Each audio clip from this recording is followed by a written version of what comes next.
அனைவருக்கும் வணக்கம். நாம் போகமாமுனிவருடைய ஞான குருவாகிய காலாங்கிநாதர் சித்தர் பாடி அருளிய ஞான விந்த ரகசியம் என்கிற ஞான நூல் தொகுப்பை வாசித்துக் கொண்டிருக்கிறோம்.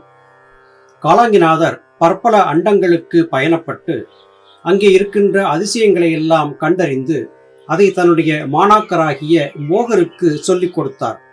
அதுபோல இந்த பூமி பந்தில் இருக்கக்கூடிய எண்ணற்ற அதிசயங்களை காலாங்கிநாதர் கண்டறிந்தார். எண்ணற்ற சித்தர் மக்களுடைய தவம் இயற்றிக் கொண்டிருந்த ஆசிரமங்களுக்கும் சென்று வந்திருக்கிறார். அவர் கால் வைக்காத மலைகளே இந்த பூமி பந்திலே இல்லை என்று சொல்லலாம். அந்த வகையிலே சதுரகிரி என்று அழைக்கப்படக்கூடிய இன்றளவும் எவராலும் முழுமையாக புரிந்து கொள்ள முடியாத அதிசயமான மலை முகடுகளுக்குள்ளே இருந்த குகைகளை கண்டறிந்தும் அங்கே தவம் இயற்றிக் கொண்டிருந்த சித்தர்களை அணுகி அவர்களோடு அளவலாவியும் அவர்களுக்கு பற்பல விதமான ஞான நுணுக்கங்களை சொல்லிக் கொடுத்தும் பயணப்பட்டு வந்த கதைகளை எல்லாம் போகமாமுனிவருக்கு அருளி செய்திருக்கிறார். கடந்த பதிவிலே கோரக்க சித்தர் தவம் செய்த குகை பற்றியும் அங்கே இருந்த அதி உன்னதமான சஞ்சீவித்தன்மை கொண்ட சுனை நீரை பற்றியும் பார்த்தோம். கோரக்க சித்தர் குகைக்கு அடுத்து பயணப்படும் போது பார்க்கக்கூடிய அதிசயங்களை எல்லாம் இன்று பார்க்க இருக்கும் பதிவிலே காலாங்கிநாதர் சொன்னபடியாக நாம் அறியலாம். தானப்பா செம்பாறை வழியே ஏற்றம் தானாகும் அவ்வழியே சென்றாயாகில் மீனப்பா வாழ்ந்திருக்கும் சுனை அனந்தம் விரும்பிப்பார் தெற்கோரம் குகை ஒன்றுண்டு காணப்பா மச்சமுனி அதிலே வாசம் காதவழிக்கு அப்பால் கீழ் ஓரம் பாரு வேணப்பா கைலாய சட்டைநாதர் வெகுகாலம் நிஷ்டை புரி குகை ஈதாமே. கோரக்கச்சித்தர் தவம் இயற்றிய குகைக்கு அடுத்து சற்று பயணப்படும் போது வித்தியாசமான ஒரு தெற்கு பகுதியின் குகையை காண முடியும். அந்த தெற்கு குகைக்கு அருகிலே எண்ணற்ற சுனைகள் இருக்கின்றன. அந்த சுனைகளிலே எல்லாம் இதுவரையிலும் மனிதர்கள் பார்த்திராத வகையிலான அதிவினோதமான மீன்கள் வாழ்ந்திருக்கின்றன. அந்த மீன்கள் கூட்டத்திற்குள்ளே ஒரு யோகியும் மீனைப் போலவே வாழ்ந்திருக்கிறார். அவர்தான் மச்சமுனி. மச்சமுனி மீன்களோடு மீன்களாக சர்வசாதாரணமாக அந்த சுனைகளுக்குள்ளே வாழ்ந்திருக்கிறார். இந்த சுனைகளிலே ஒரு அதிசயம் இருக்கிறது. பார்ப்பதற்கு பல சுனைகளாக தென்பட்டாலும் இவற்றின் அடிப்பகுதி என்பது ஒரே சுனையாக இருக்கும். ஒரு சுனையிலே வாழ்ந்திருக்கக்கூடிய மீன்கள் அடி ஆழத்திற்கு சென்று வேறொரு சுனைக்கு சென்றுவிட முடியும். இப்படி சுனைகளுக்குள்ளே கீழே சுரங்கம் போன்ற பாதை அமைப்பு இருக்கிறது. இந்த பாதை அமைப்புகளுக்கு அடியிலே பெரிய குகை வடிவம் இருக்கிறது. இந்த குகை வடிவத்திலேதான் மச்சமுனி சித்தர் வாழ்ந்திருக்கிறார். குகையை விட்டு வெளியே வரும்போது மீன் வடிவம் எடுத்து தண்ணீரில் நீந்தி திரிவதும் அதன் பிறகு குகைக்குள்ளே சென்று மறுபடியும் மனித உருவம் எடுத்து தவத்தில் ஈடுபடுவதுமாக மச்சமுனி சித்தர் இந்த குகையிலே வாழ்ந்திருக்கிறார். இந்த மலையை பற்றி சொல்லும் போது இங்கே இல்லாத அதிசயங்கள் இல்லை என்றே சொல்லலாம். இன்றளவும் எண்ணற்ற சித்தர்கள் தங்கி இருந்து தவம் இயற்றக்கூடிய அதிசயமான மலையாகவே சதுரகிரி மலை தென்படுகிறது. மேலும் அந்த இடத்திலே இருந்து சிறிது தூரம் நகர்ந்து செல்லும் போது சற்றேறக்குறைய 3 மைல் நடந்து செல்லும் போது அங்கே கைலாய கம்பளி சட்டைநாதர் என்று அழைக்கப்பட்ட சட்டைநாதர் தவம் இயற்றிய குகை ஒன்று இருக்கிறது.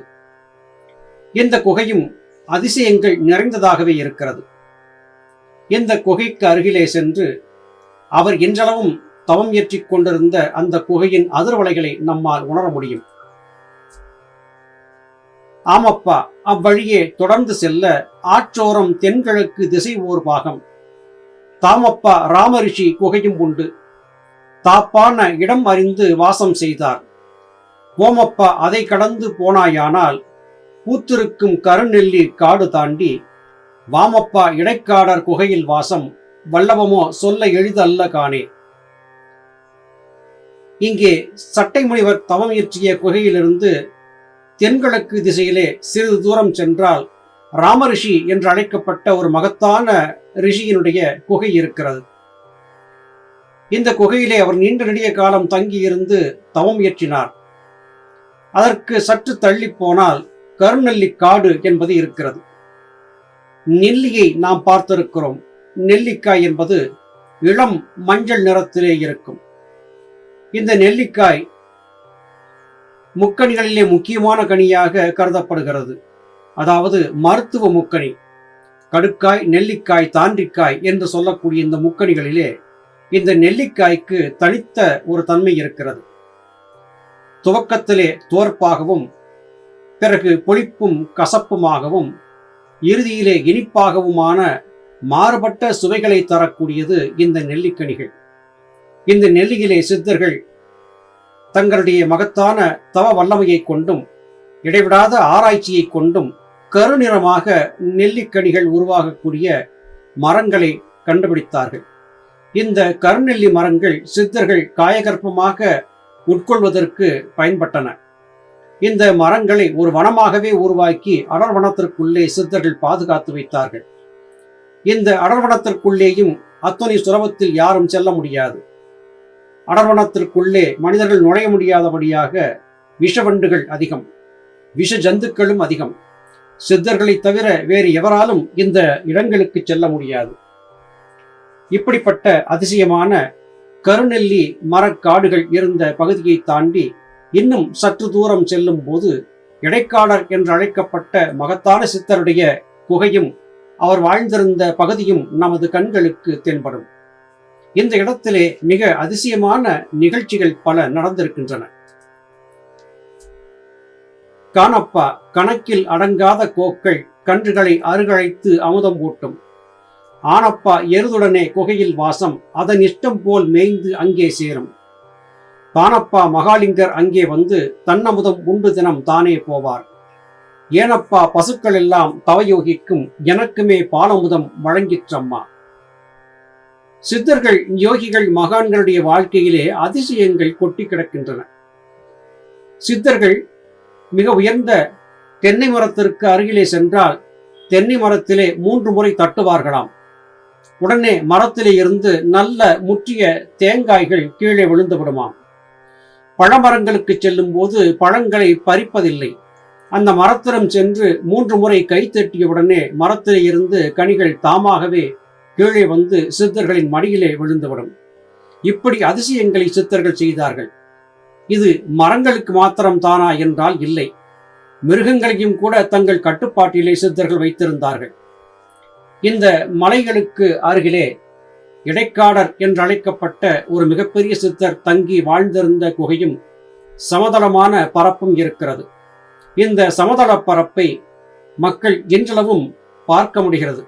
ஆனால் அங்கே பசுக்களோ அல்லது இடைக்காடு இருந்ததற்கான அடையாளமோ இல்லை. ஆனால் இந்த இடங்களுக்கு பெயரிட்டு அழைக்கிறார்கள். சிறிய பசுக்கிடை, பெரிய பசுக்கிடை என்று இந்த இடங்களுக்கு பெயர் இருக்கிறது. அத்தனை பெரிய மலைத்திலே சமதளமான பரப்பாக இந்த 2 பரப்புகளும் இருக்கும். இந்த சமதள பரப்புகளுக்கு அடுத்து நிறைய பாறை பகுதிகள் இருக்கும். அங்கே எவர்கண்ணுக்கும் படாத அதிசய குகைகள் உண்டு. சித்தர்கள் வாழ்ந்திருந்த காலத்திலே இந்த குகைகளுக்கு அருகிலே எண்ணற்ற பசுக்கள் இனவிருத்தி செய்து வாழ்ந்து வந்தன.